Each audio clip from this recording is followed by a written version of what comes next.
வச்சுக்கிறேன். Live in relationship.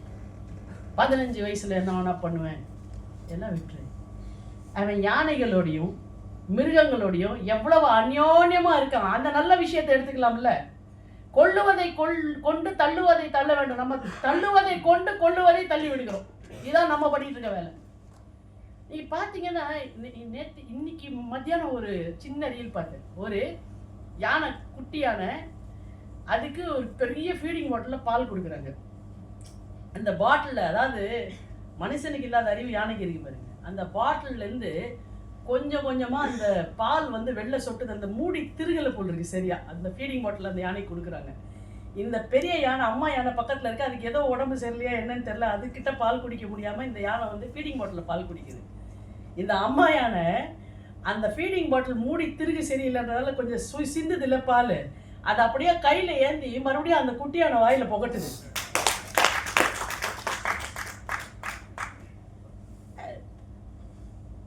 நாய் 4 புலிக்குட்டியை வளர்க்குது. அம்மா இறந்து போச்சு ஒரு புலிக்கு, 4 புலிக்குட்டிங்களுக்கு. 4 நாய் அந்த புலிக்குட்டியை வளர்த்துருக்கு. 4 புலிக்குட்டிங்களை வளர்க்குது. இப்போ அந்த புலிக்குட்டிங்க எங்கே பெருசாயிட்டாலும் கூட திரும்பிய ஓடி அந்த அம்மா கிட்ட தங்களுக்கு இருக்க தாய் பாசத்துக்காக திருப்பிய ஓடி அந்த நாய்க்குட்டி மேலே ஏறி எகிரி குதிச்சு விளையாடுது. ஏங்க, ஒரு நாய்க்கு, புலிக்கு, யானைக்கு இருக்க அறிவு கூடவா நம்ம மனுஷனுக்கு இல்லை? அதுங்க ஒன்றுத்துக்குள்ள ஒன்று இணக்கமா, உனக்கு அம்மா இல்லையா நான் பார்த்துக்கிறேன், உனக்கு பால் இல்லையா நான் ஃபீடிங் பாட்டிலில் கொடுக்குறேன், உனக்கு ஃபீடிங் பாட்டிலில் கொட்டுற பால் கீழே விழுதா, வேஸ்ட் பண்ணக்கூடாது. ஷவர்மாவை பற்றி சொன்னார் சகோதரன். இன்னைக்கு என்ன வேணாலும் நீங்கள் செய்யுங்க. ஜெயபாஸ்கரன் அவர்கள் இந்த கட்டுற புஸ்தகத்தில் மட்டும் 3 சமையல் குறிப்பு எழுதினாருனாக்க 4000 காப்பி எக்ஸ்ட்ரா இருக்கு. ஏன்னா திண்ணி பண்டாரம் ஆயிட்டான் நம்ம ஊர்ல எல்லாம். ஏங்க, சாப்பாடுன்றது ரசிச்சு பேசலாங்க. சாப்பாடை பற்றி ஒன்றும் தப்பு இல்லை. சமையல் என்பது ஒரு கலை, ரசிச்சு பேசலாம்.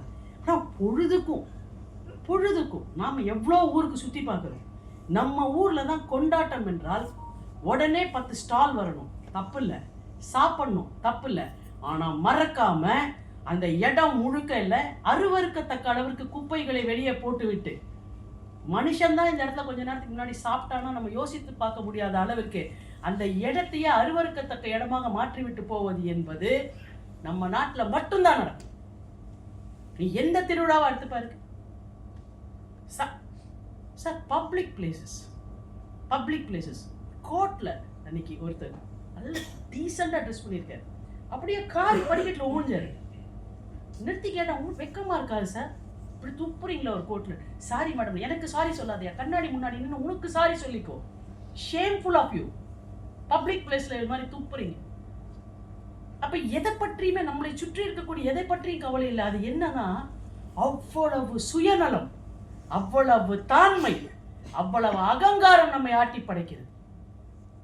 இந்த அகங்காரமும் சுயநலமும் தான் என்னை சுற்றி இருக்கக்கூடிய பறவைகளை பற்றி, பட்சிகளை பற்றி, மரங்களை பற்றி, மலைகளை பற்றி, நீரை பற்றி, காடை பற்றி, மண்ணை பற்றி, கனிமங்களை பற்றி, நேர்மையை பற்றி, அறத்தை பற்றி, எதை பற்றியும் எனக்கு கவலை இல்லை, நான் வாழ்ந்தால் போதும் என்று நினைக்கக்கூடிய, நான் என்பதற்கு எதிரான ஒரு கலக குரல் தான் இந்த காலுயிர் பறவை.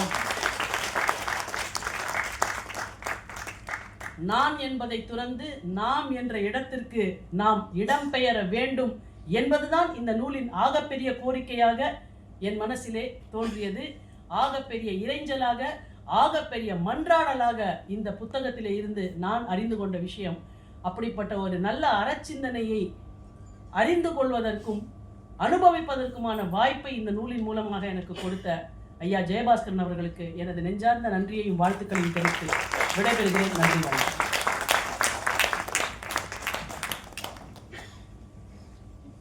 மிகச்சிறந்த கருத்துரை வழங்கிய வழக்கறிஞர் அவர்களுக்கு ஒரு பலத்த கரவோசை எழுப்பினார்.